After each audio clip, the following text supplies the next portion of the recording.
Well, it's Friday and it's rainy and windy, but the colors are spectacular. And they say that Saturday and Sunday will be fantastic days and a good time to enjoy the color.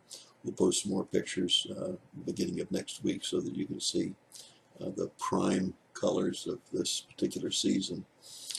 We're looking at passages of scripture that are very special from Revelation back to Genesis, and we're in 1 Timothy.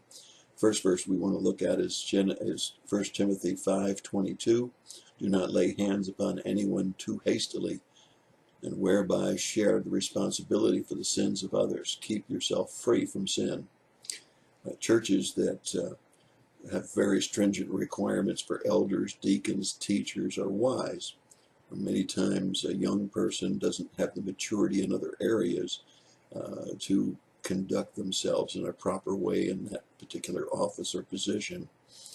And we also know that many times older people that come into the congregation on first blush look like they're very qualified, and yet as we start to see the real person behind the facade, we find that they're not qualified and that we're putting hands on them too soon to make them a leader.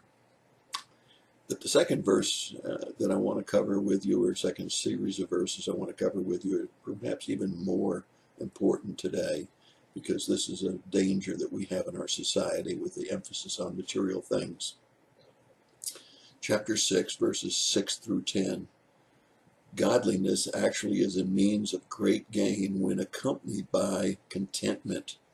For we brought nothing into this world, and so cannot take anything out of it either. If we have food and covering, with these we shall be content. But those who want to get rich fall into temptation and a snare and many foolish and harmful desires, which plunge men into ruin and destruction. For the love of money is the root of all sorts of evil, and some by longing for it have wandered away from the faith and pierced themselves with many griefs. The love of money, the love of material things, not ever being content with what we have. These are dangers in this materialistic world we live in. We need to learn how to become content with basic needs being met. We need to learn how to be content with what God entrusts to us. And I would quickly say to you, if you're faithful with what God's entrusted you to, then more than likely he'll add more on. But if you're not faithful with what you have, how can you expect God to trust you with more? And so these are my thoughts for the day, and I hope that you'll have a wonderful day in church on Sunday, and I'll see you again on Monday with some new pictures of the colors here in the mountains.